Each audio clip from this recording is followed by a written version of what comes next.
कि कोई ऐसा सगा नहीं जिसको नीतीश कुमार ने ठगा नहीं। अगले साल विधानसभा चुनाव है तो क्या लगता है नीतीश कुमार जी फिर आएंगे लालू यादव के समय, लालू यादव की तरफ तो फिर हाथ मिलाइएगा आप लोग? नीतीश कुमार जी उनके समर्थन से सरकार चल रही है दिल्ली में, उनको समर्थन वापस लेना चाहिए था और कहना चाहिए था कि बीजेपी की सरकार पिछड़ों का विरोधी है। लोग कहते थे कि ललुआ से राज चलेगा, लालू राज चला लेगा बिहार में। जहाँ जहाँ जा रहे थे आडवाणी जी, सब जगह सांप्रदायिक दंगा हो रहा था। लालू जी ने उनको चेतावनी दिया और कहा कि बिहार की धरती पर आप नहीं आइए। लालू जी का ही देन है कि आज गरीबों को एक ताकत मिला कि अपनी आवाज़ को बुलंदी से जहाँ कहीं भी ज़रूरत है वो रख सकता है। कम कीमत में बेहतर इलाज देना मेरी प्राथमिकता। धनगिरी अस्पताल मरीजों का पहला विश्वास, हमारी सुविधाएं, laparoscopic laser surgery, general open surgery, मूत्र रोग, किडनी एवं प्रोस्टेट सर्जरी दूरबीन से, गांठ, कैंसर, स्तन, बच्चेदानी एवं स्त्री संबंधित surgery, gall bladder, plastic surgery, dialysis एवं गंभीर रोग इलाज, कैंसर एवं ट्यूमर सर्जरी के साथ 24 घंटे इमरजेंसी सुविधा। विशेष जानकारी के लिए संपर्क करें।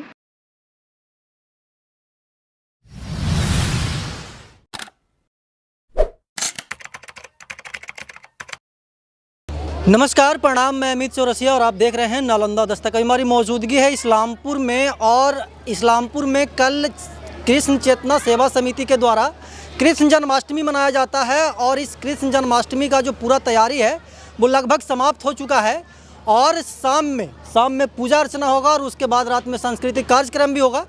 विधायक हैं राकेश कुमार रोशन जी इस्लामपुर के। हम इनसे जानेंगे कि आखिरकार इस पूजा में इस वर्ष क्या क्या होने वाला है। राकेश कुमार रोशन जी, सबसे पहले आपको हमारे चैनल पर स्वागत है। धन्यवाद। इस वर्ष का जो पूजा है सर, कितना भव्य होने वाला है, क्या क्या तैयारियां हैं, क्या क्या मतलब कि सांस्कृतिक कार्यक्रम होंगे इस वर्ष?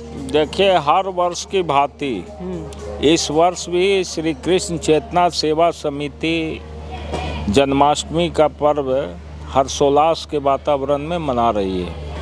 आज इस बार जो पर्व है 26 अगस्त को है और 26 अगस्त को हम लोग जिस तरह से पूर्व में आयोजन करते रहे हैं उसी तरह से इस बार भी हम लोगों का भव्य आयोजन का कार्यक्रम है। हमारा कार्यक्रम 5 बजे से शुरू होगा। उसके पहले भी हम लोगों ने भजन गायन के लिए बहुत सारे कलाकारों को दिन में भी आमंत्रित किया है कि थोड़ा कृष्ण भगवान का भजन गायन हो, जिससे कि एक धार्मिक वातावरण बने।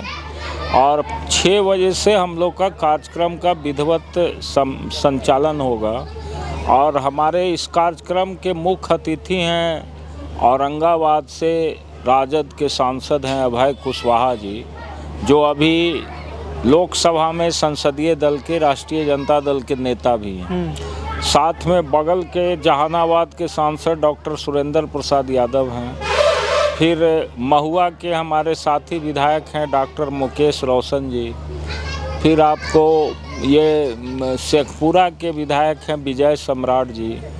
हिलसा के पूर्व विधायक शक्ति यादव जी हैं। इस तरह से और भी बहुत सारे अतिथि हैं जो जिला स्तर से लेकर के हमारे यहाँ के भी लोग हैं। सभी धर्म, जाति, मजहब और संप्रदाय के लोगों को हम लोगों ने बुलाया है और जन्माष्टमी मना करके हम लोग समाज में यही संदेश देना चाहते हैं कि जिस तरह से कृष्ण ने अन्याय के खिलाफ लोगों को लड़ना सिखाया और बाल लीला से लेकर के कृष्ण का अंतिम लीला तक उन्होंने जो मानवता को संदेश दिया, उस संदेश को हम भी जन जन तक पहुंचाएं, आत्मग्रहण करें और आज के बदलते हुए परिवेश में खास करके कृष्ण जी की जो जीवनी है वो हम सबों के लिए एक प्रासंगिक है और सबको एक उससे उदाहरण और उनसे सीखने की ज़रूरत है।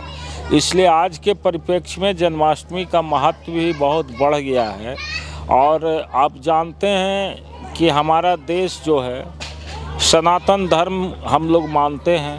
हमारे देश में सभी जाति, धर्म, मजहब और संस्कृति के लोग अपने अपने धर्म के आचरण के आलोक में अपना अपना पर्व मनाते हैं। तो हम लोग जो सनातनी हैं, हम लोग भी सनातन धर्म में जो हमारे पूर्वजों ने हम लोगों को सिखाया उसको समाज के हमारे पीछे के लोग भी जो हैं उनके बीच तक भी संदेश जाए और मानवता और समाज में क्या समन्वय है और एक दूसरे के प्रति लोगों का कर्तव्य और व्यवहार क्या होना चाहिए, इन तमाम बातों की जानकारी हमारे पिछड़े पीढ़ी तक हो, इसलिए हम लोग जन्माष्टमी मनाते हैं। अच्छा, सांस्कृतिक कार्यक्रम की बात कर रहे थे सर। हमारे जो चैनल के दर्शक हैं, जो क्षेत्र के आपकी जनता है, वो जानना चाहते हैं कि सांस्कृतिक कार्यक्रम करने के लिए इस वर्ष कौन आ रहे हैं? ऐसे तो आपने देखा होगा, हमने अपने फेसबुक पे भी डाला है और लोगों को व्हाट्सएप के माध्यम से भी भेजे हैं। वो मुंबई की कलाकार हैं क्या राधा मौर्य जी, वो अच्छा एक कलाकार है, पिछली बार भी आई थी। और एक अमृता गौतम है, वो भी आ रही है। उनके साथ और भी कुछ कलाकार हैं और कुछ स्थानीय कलाकारों को भी हम लोगों ने आमंत्रित किया है जो हमारे इलाका के हैं, जिन लोगों को सार्वजनिक मंचों पर बहुत मौका नहीं मिलता, वैसे ग्रामीण परिवेश से आने वाले कलाकारों को भी हम लोगों ने आमंत्रित किया है। वो लोग भी आएंगे और वो भी अपना कला कौशल लोगों के बीच दिखाने का काम करेंगे। अच्छा सर, इंटरव्यू के पहले आप चर्चा कर रहे थे यूपीएससी में जो मतलब कि इस बार हुआ है केंद्र सरकार और यूपीएससी के थ्रू, मतलब कि बीच में लेटरल एंट्री के बारे में बात कर रहे थे। इस पूरे प्रकरण के बारे में क्या कहना चाहेंगे? देखिए, लेटरल एंट्री जो अभी बिहार देश के वर्तमान सरकार है, इस सरकार के द्वारा और इनके मुखिया नरेंद्र मोदी जी के द्वारा लिया गया निर्णय है जो पूरे तौर पर असंवैधानिक है। और असंवैधानिक होने के कारण देश के हर तबके के लोग, चाहे वो बुद्धिजीवी हों, चाहे वो व्यवसायी हों, चाहे वो समाज सेवी हों, चाहे वो राजनीति में दिलचस्पी रखते हों, सब लोगों ने इस लेटरल एंट्री का विरोध किया। अब आपको ये जानना पड़ेगा कि लेटरल एंट्री है क्या, होता क्या? तो देश के अंदर सबसे बड़ा जो लोगों को रोजगार देने का अवसर है सरकारी नौकरियों में, वो है संघ लोक सेवा आयोग, जिसको हम लोग कहते हैं यूनियन पब्लिक सर्विस कमीशन। तो संघ लोक सेवा आयोग के माध्यम से देश के जो बुद्धिजीवी हैं, जो सही मायने में अपने अपने क्षेत्रों में जो अपना एक पहचान रखते हैं, अपनी मेहनत से और अपनी ईमानदारी से प्रतियोगिता में शामिल होकर के इस देश में भारतीय प्रशासनिक सेवा है, भारतीय पुलिस सेवा है और भी बहुत तरह की सेवाएं हैं, उसमें वो अपना सेवा देते हैं। तो यूपीएससी में जो व्यवस्था है, चयन का जो प्रक्रिया है, उसमें सबसे पहले यूपीएससी के विद्यार्थी को पीटी का एग्ज़ाम देना, प्रीलिम्स देना पड़ता, प्रारंभिक परीक्षा जिसको बोलते हैं, प्रिलिमिनरी टेस्ट। तो जो पीटी पास करता है उसके बाद उसको फिर मेंस का एग्ज़ाम होता है और मेंस का एग्ज़ाम क्वालिफाई करने के बाद उसका साक्षात्कार होता है, इंटरव्यू। तब साक्षात्कार के बाद उसका फाइनल सिलेक्शन होता है। लेकिन ये लेटरल एंट्री के माध्यम से देश के प्रधानमंत्री जी जो हैं 45 पदों पर सिर्फ साक्षात्कार के माध्यम से बहाली के लिए इन्होंने ये स्वीकृति दे दिया यूपीएससी को कि 45 पदों पर सिर्फ साक्षात्कार के माध्यम से नियुक्ति किया जा सकता है। और उसमें चयन की प्रक्रिया का जो आधार बताया गया वो ये बताया गया कि आप जो भी निजी क्षेत्र में काम कर रहे हैं और यदि 15 वर्ष का उनके पास अनुभव है तो वो साक्षात्कार का सामना करके उनको डायरेक्ट अपॉइंटमेंट यूपीएससी के माध्यम से हो जाएगा। ये व्यवस्था इन्होंने लेटरल एंट्री के माध्यम से बनाने का कोशिश किया केंद्र सरकार ने। जी। अब ये व्यवस्था न संविधान सम्मत है, न आरक्षण के समर्थन में है और न देश के हित में। जो यूपीएससी का नियम है वो कहीं ना कहीं ब्रेक हो रहा है। नहीं, देखिए कैसे नहीं है, हम बता रहे हैं आपको। पहली बात, संविधान में आरक्षण मिला हम लोगों को, संविधान का अनुच्छेद 341 और 342 जो देश के पिछड़े, दलित, अति पिछड़ा, अल्पसंख्यक, उसके बाद आपको उच्च वर्ग के भी जो EWS के लोग हैं उनको सबको आरक्षण की व्यवस्था संविधान के अनुच्छेद 341 और 342 के द्वारा हुआ। इसमें ये जो व्यवस्था था, देश का हिंदुस्तान में जब बन रहा था संविधान और संविधान में जो कानून एडॉप्ट किया गया उसी समय की ये व्यवस्था है। और उस समय जो देश का सामाजिक, आर्थिक, राजनीतिक परिस्थिति था उसको अध्ययन करके लोगों ने आरक्षण को इस रूप में लागू किया था। लेकिन फिर जब कालांतर में हिंदुस्तान को आज़ादी मिला तो आज़ादी के बाद भी बहुत सारी कठिनाइयाँ का सामना इस देश के लोगों को करना पड़ा। जिस रूप में हमारा सामाजिक, आर्थिक, राजनीतिक विकास होना चाहिए था वो विकास नहीं हो पाया। तो यदि नहीं हो पाया तो फिर देश के अंदर जो सरकारें थी, जैसे कांग्रेस की सरकार उस समय की मौजूदा सरकार, उन्होंने सबसे पहले पिछड़ों का जो सामाजिक स्तर है और जो राजनीतिक स्तर है, जो शैक्षणिक स्तर है, उसके अध्ययन के लिए काका कालेलकर कमीशन का गठन किया। और काका कालेलकर कमीशन ने रिपोर्ट सबमिट किया पार्लियामेंट के अंदर, और पार्लियामेंट के अंदर जो रिपोर्ट सबमिट किया उसमें उन्होंने पिछड़ों को सरकारी नौकरियों में आरक्षण की वकालत किया। और चूँकि उस समय पब्लिक सेक्टर ही था, प्राइवेट सेक्टर उस समय था नहीं, तो उन लोगों ने उसका अनुशंसा किया। जब काका कालेलकर कमीशन का रिपोर्ट आया तो फिर मुंगेरी लाल कमीशन बना दोबारा। कुछ लोगों ने हंगामा किया कि भाई ये रिपोर्ट जो इनका है भ्रामक है, तो मुंगेरी लाल कमीशन बना। मुंगेरी लाल कमीशन ने भी अपना रिपोर्ट सबमिट किया। वो रिपोर्ट सबमिट होने के बाद भी इंदिरा गांधी मुंगेरी लाल कमीशन को भी मानने को तैयार नहीं थी। जब नहीं तैयार थी तो फिर यहाँ जो समाजवादी लोग थे, जयप्रकाश नारायण, डॉक्टर राम मनोहर लोहिया जैसे लोग, इन लोगों ने कहा कि फिर से एक बार और आप पिछड़ों का सर्वेक्षण करा लीजिए सामाजिक, आर्थिक, राजनीतिक रूप से, यदि आप दोनों रिपोर्ट को नहीं मानते हैं तो BP मंडल साहब के नेतृत्व में मंडल कमीशन का गठन हुआ।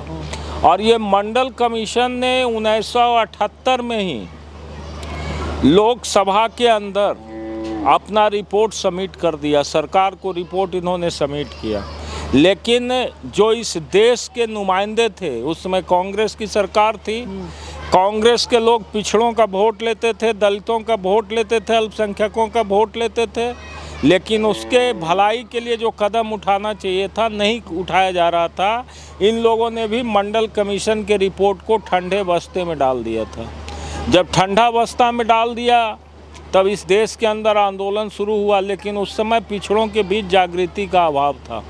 लेकिन जब 1990 में पहली बार बिहार में गैर कांग्रेसी सरकार, मजबूत सरकार बनी, ऐसे तो लालू जी के पहले कर्पूरी जी की भी सरकार बनी थी, समृद्धि की सरकार थी महामाया बाबू के समय में भी, लेकिन ये सब कमज़ोर सरकार थी।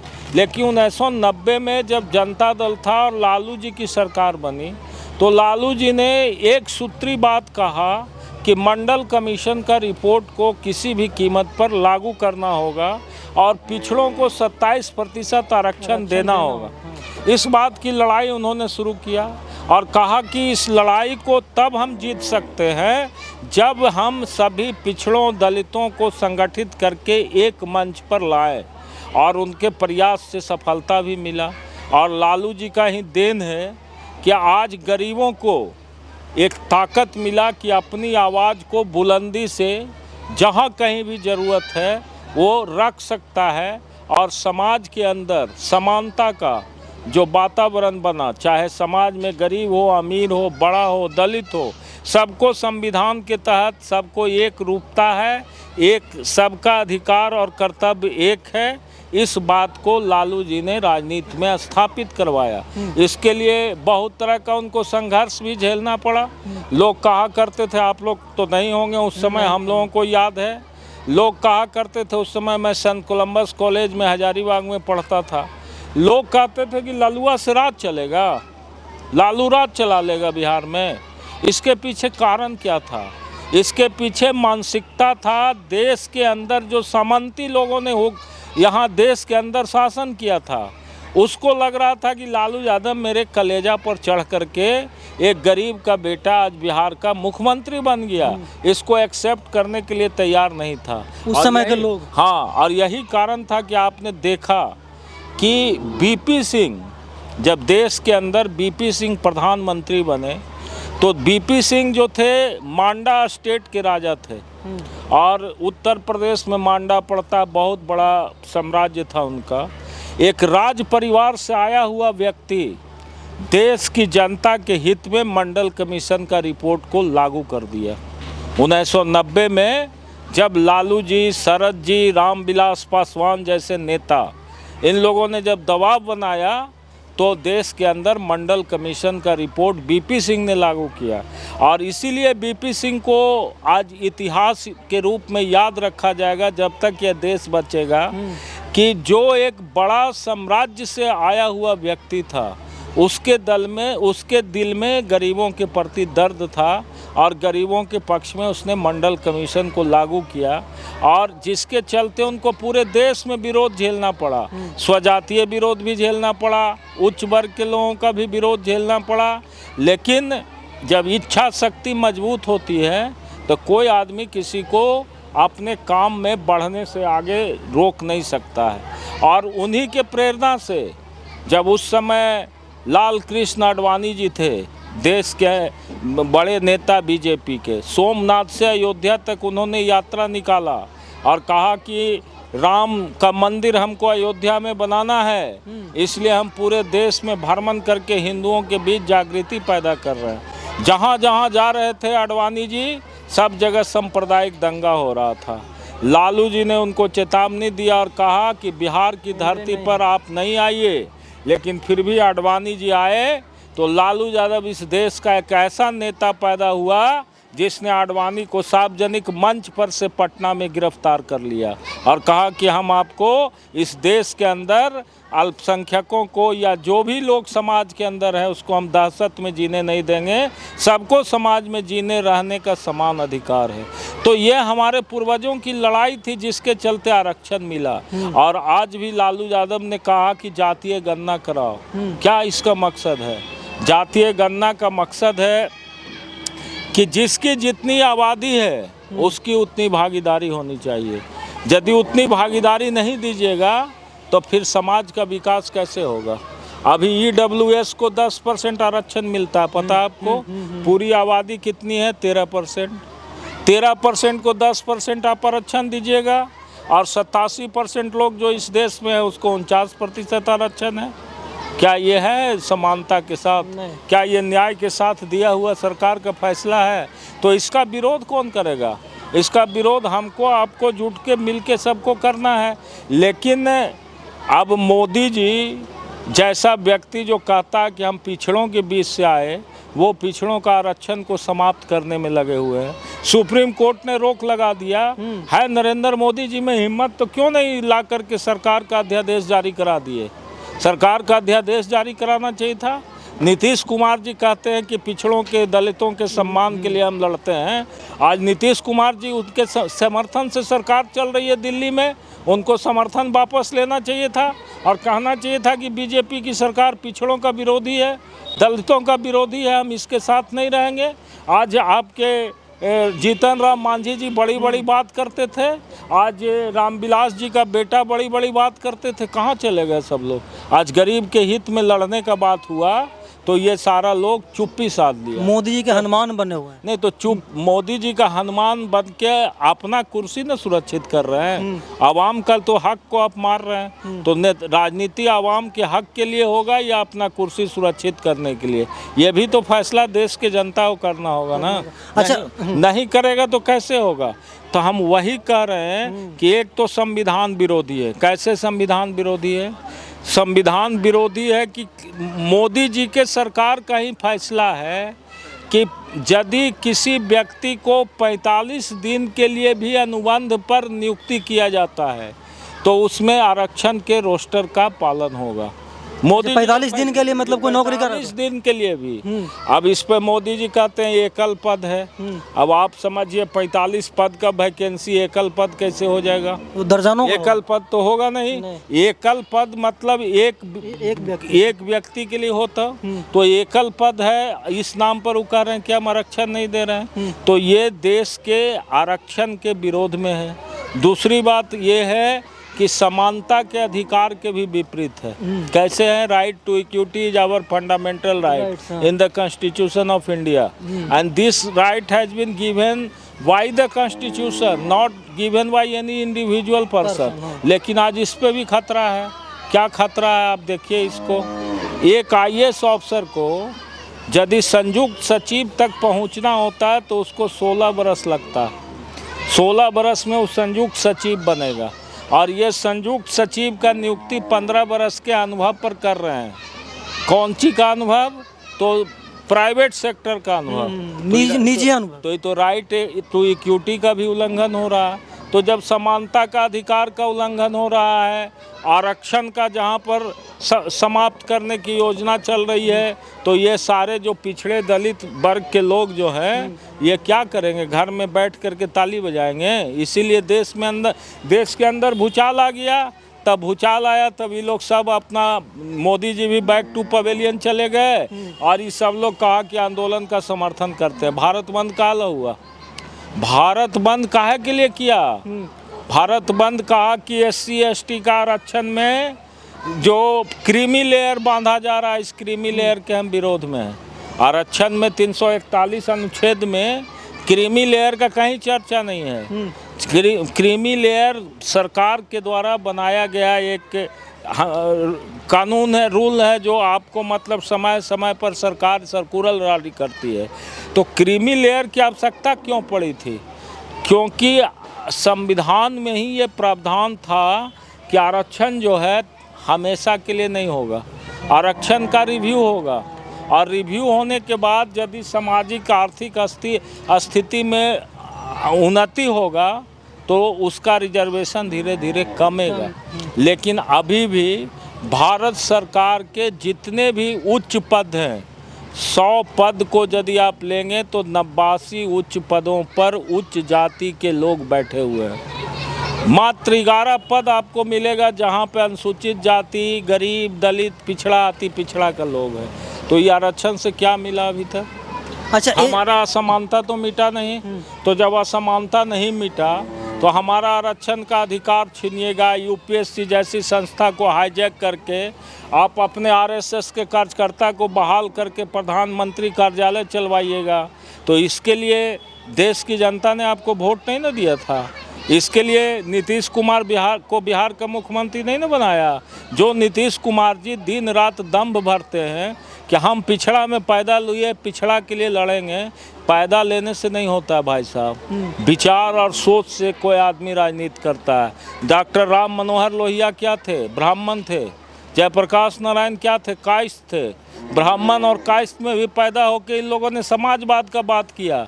और नीतीश कुमार पिछड़ा में पैदा होकर के सामंतियों के साथ हाथ मिला के बिहार में सत्ता चलाने का काम किया। आज तक अपने कुर्सी को बचाने के लिए जितना सामंती है सबके साथ कोई ऐसा चेहरा नहीं जिससे नीतीश जी ने हाथ नहीं मिलाया। तो यही राजनीति है इसका। तो जनता को देखना पड़ेगा और जनता के प्लेटफॉर्म पर ऐसे लोगों को सबक सिखाना होगा। अच्छा, तो इतना जो आप स्टोरी बताया सर, वो कहीं ना कहीं लोगों को जानने की ज़रूरत थी। तो अब अगले साल विधानसभा चुनाव है, तो क्या लगता है नीतीश कुमार जी फिर आएंगे लालू यादव के समय? लालू यादव की तरफ तो फिर हाथ मिलाइएगा आप लोग? देखिए, पहला बात तो ये कल्पना पर आधारित प्रश्नों का जवाब नहीं होता है। और नीतीश कुमार और लालू यादव साथ हो जाएंगे, ये बात आप जो बोल रहे हैं कोई आधार आपके पास होगा। लेकिन हमारी यदि व्यक्तिगत सोच समझिएगा तो समाजवादी वसूल पर चलने वाला व्यक्ति यदि समाजवादी राजनीति की परिकल्पना करता है और उसको कोई व्यक्ति मानने को तैयार है तो उस कतार को बढ़ाने के लिए हम लोग किसी को भी साथ लेते हैं। इसी विचार के साथ ना नीतीश जी के साथ गए थे। जब बीजेपी के लोगों ने उनको डंका चोट मारना शुरू कर दिया और उनको कुर्सी से हटाने का पूरा योजना बना दिया, तब ना हम लोग साथ दिया। इसलिए साथ दिया कि पिछड़ा है, समाजवाद का ये भी एक चेहरा है, इस व्यक्ति को आज ज़रूरत है, हम लोगों ने समर्थन दिया। बताइए, हम लोग का त्याग 80 एमएलए हमारा, 43 एमएलए का मुख्यमंत्री और हमारा तेजस्वी यादव को उप मुख्यमंत्री बनाया गया।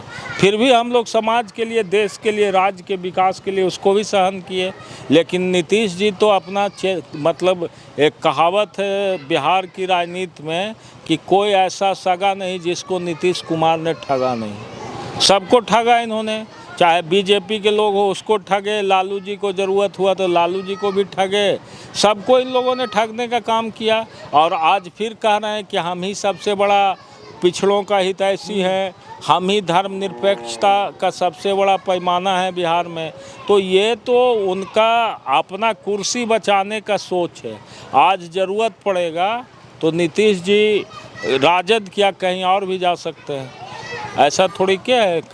कल का आप देख रहे हैं कल से क्या चल रहा, कल से क्या चल रहा देख रहे हैं। पप्पू यादव का एक बयान को आप लोग हाईलाइट करा रहे हैं, कह रहे हैं पप्पू जी कि मेरा मित्र कांग्रेस, मेरे अभिभावक एक हैं तो मात्र नीतीश कुमार जी। क्या ये सब हो रहा है? ये सब राजनीति में सब नीतीश कुमार का चलाया हुआ प्रोपगेंडा है। मतलब उनसे लोग सीख रहे हैं। नहीं, ये लोग चाहते हैं कि पिछड़ों के बीच में कभी एकता नहीं हो। एकता हो जाएगा तो फिर यहाँ पे तो किसी दूसरे का राज चलेगा नहीं। 87% एक हो जाएगा। क्या कहे थे स्वर्गीय जगदेव बाबू, 100 में 90 शोषित है, 90 भाग हमारा है। तो जगदेव बाबू को दिन दहाड़े न मरवा दिया था। अरे दिन दहाड़े ने कुर्था मरवा दिया जी। रमाश्रय प्रसाद सिंह मंत्री थे, उघड़ी कुर्था के विधायक थे, पूछिए इन लोग से। चलिए, तो हत्या करवा दिया उनका। तो वैसे आज ये लोग सोचता है कि फिर ये लोग लड़ते नहीं रहेगा तो हम कैसे बढ़ेंगे आगे, मतलब कि फूट डालो राज करो वाला सिस्टम चल रहा है। तो नहीं लड़ेगा तो जो लोग मंत्री बने हुए हैं उनका आबादी है बिहार में 2.5%, 3%, अब मंत्री सब बन करके आराम से भोग लगा रहे हैं। और जब पिछड़ा संगठित हो जाएगा तब इन लोग कहाँ रहेंगे बोलिए। तो यहाँ तो डिवाइड एंड रूल जो अंग्रेज कर रहा था वही डिवाइड एंड रूल ये लोग भी करने का कोशिश कर रहे हैं बिहार में। चलिए, बहुत लंबा चर्चा हो गया है, आखिरी में बताइएगा विधायक जी कि कल जन्माष्टमी है, अपने क्षेत्र की जनता को क्या संदेश देना चाहेंगे? क्षेत्र की जनता से पहले तो अपील है कि सब लोग कल हमारे कार्यक्रम में शिरकत करें और आकर के भगवान कृष्ण के जो उपदेश थे उसका अनुसरण करें, उनका अनुकरण करें और जन्माष्टमी को सफल बनाएं। और क्षेत्रवासियों को हम इस कृष्ण जन्माष्टमी के अवसर पर यही संदेश देना चाहते हैं कि कृष्ण जी का इस पृथ्वी पर अवतरण ही अन्याय और जुल्म के विरोध में हुआ था।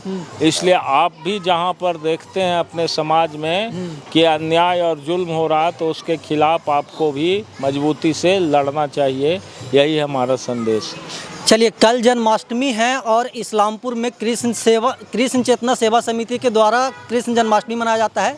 और आप लोग भी भक्ति भाव रखते हैं तो बूढ़ानगर में प्रोग्राम आयोजित होता है। आप भी आइए और सांस्कृतिक कार्यक्रम का जो भी मतलब कि है लुत्फ उठाइए। हम ऐसे ही देश दुनिया की तमाम छोटी बड़ी खबरों से आपको रूबरू करवाते रहते हैं और आगे भी करवाते रहेंगे। तब तक के लिए बने रहे हमारे साथ और देखते रहें नालंदा दस्तक।